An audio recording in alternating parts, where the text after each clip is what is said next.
Hello, this is Wmpyr. Here to show you guys once again the Force2Force block. This is a partner drill, as you can see, and this is on loop, so it's just going to keep on going. This is a partner drill that I like very, very, very much. To me, it's extremely realistic. What you're seeing right here is obviously it's choreography. It is a fixed pattern, but it can be changed to where you could tweak it to make it more realistic. You can tweak it here, you can tweak it there. There's lots of things that you can add and change to make it more and more realistic. But it's a great place to start right here. The idea here is for you guys, I know a lot of you guys do not have partners to train with. So what you got to do is first you have to learn the angles of attack, and you can practice that solo, right? There are many forms. The form that I'm using here is a simple 5-count form. It's a diagonal, side to side, and right there's the stab. And then we take turns. Now the other person, Mr. Ray in this case, is going to attack me.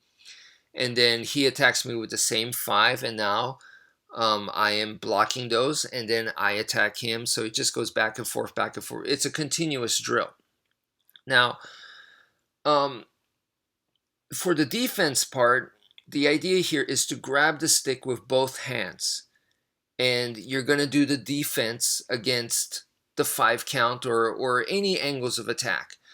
So if they come at you with a diagonal down from the right side, then you're going to have to block against that using both hands on the stick. Now, I like to teach it with both hands on the stick, but it gets modified later on. You don't have to go 2 hands, but it's just a good way to start. And like if you watch the way that I'm doing it, I'm not really grabbing with both hands. The other hand is just kind of like, it's there for support. But if you watch Mr. Ray do it, he is definitely grabbing the stick with both hands.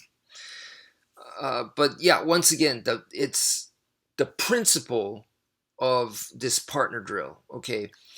And the other thing is, if you notice here, is that we don't just rely on the stick blocking. It's the stick is actually, it's more like it's swatting. Okay, it's swatting away the attack like you would swat a fly. And then on top of that, you're also getting your body out of the way. So it's the block, it's the swatting, and then it's getting your body out. So it's 3 things happening just to ensure extra safety. Of course, in the beginning, you're not going to be able to do all 3. I would just recommend just have both hands on the stick and just practice that. You know, once again, you go step by step. You don't expect to be able to do everything immediately, okay?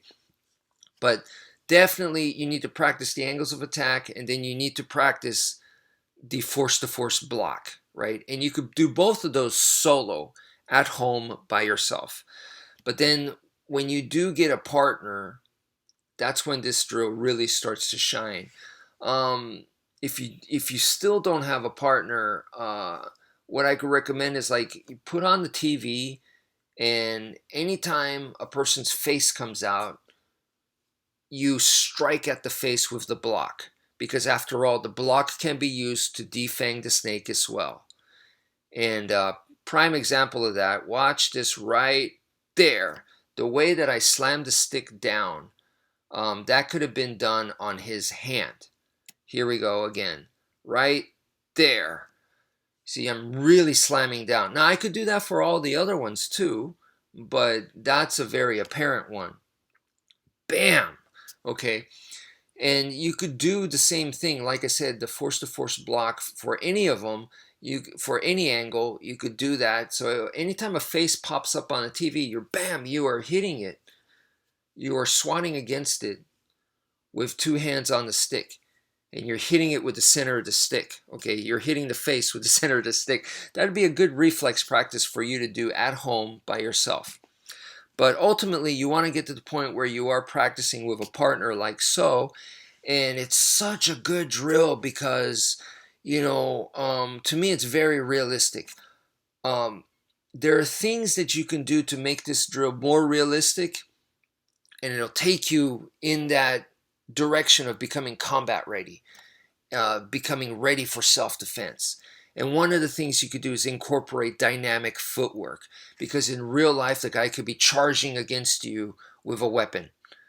And the other thing is, we want to implement chaos, the chaoticness, which is right now we're using the same pattern, the 5 angles of attack, but then you could start changing that, use different forms, mix in different forms, put in different orders, or just say, I'm going to attack you with 3, but any 3 attacks, and now you switch and you attack me with any 3 attacks of your choice, and back and forth, and then we can change it to 2, we can change it to 1 attack, 1 for 1. When you go to 1 for 1, it really becomes fast-paced. And the other thing is we can increase the power meaning speed and strength. When you increase that, the heart definitely starts to beat a little faster, because it's scarier. There's more stress that way, and that once again takes us closer, a little bit closer to real life. And so yeah, there's plenty of things that you can do to change up what we're doing here, this basic partner drill, Force2Force block partner drill, and get you closer and closer to real life. But the idea of this drill, the principle, is that when the bad guy sees you and they come at you swinging a weapon, this drill will help you survive. If you practice this drill and its variations, it will help you survive.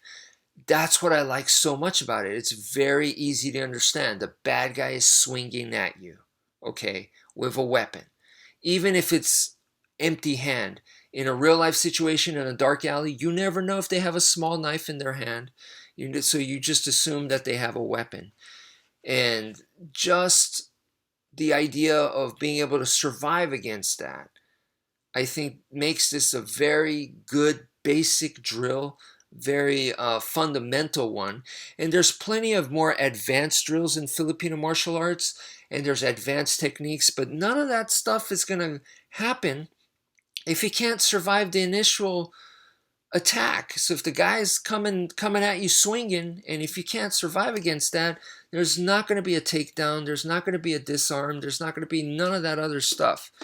This is the first step. If you could bypass this somehow, you can skip it because your awareness was so good, and before the guy could even go for his weapon, you grab his arm or something, then hey, that's great. But once again, if you're in that situation and the guy's coming swinging a weapon at you, then this is it, folks. So that's why I like this drill so much, and I totally recommend it. Yeah, this is one of the most important drills that I've discovered and that I teach, and I cannot do without it. Now, one last thing that I need to mention real quick is that one of the most important things that you learn from this drill right here is that the more distance you have, the easier it is to defend against your partner's attack. I know that sounds super simple, but so many people, they don't understand it, or they don't implement it, which means if you don't implement it, it means you don't understand it.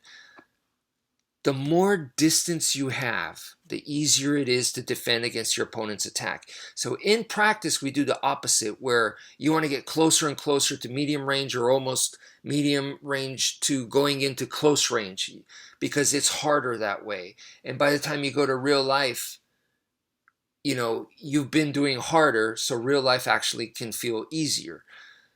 It feels like a contradiction, but that is the idea right there. But in real life, you want to be doing the opposite, if that makes sense. So I think a lot of people, they do that, but they don't understand that. Therefore, in real life, they're actually going to try to fight in this range, and that's going to mess them up. So anyway, that's it for now. Thank you for viewing, and take care, folks.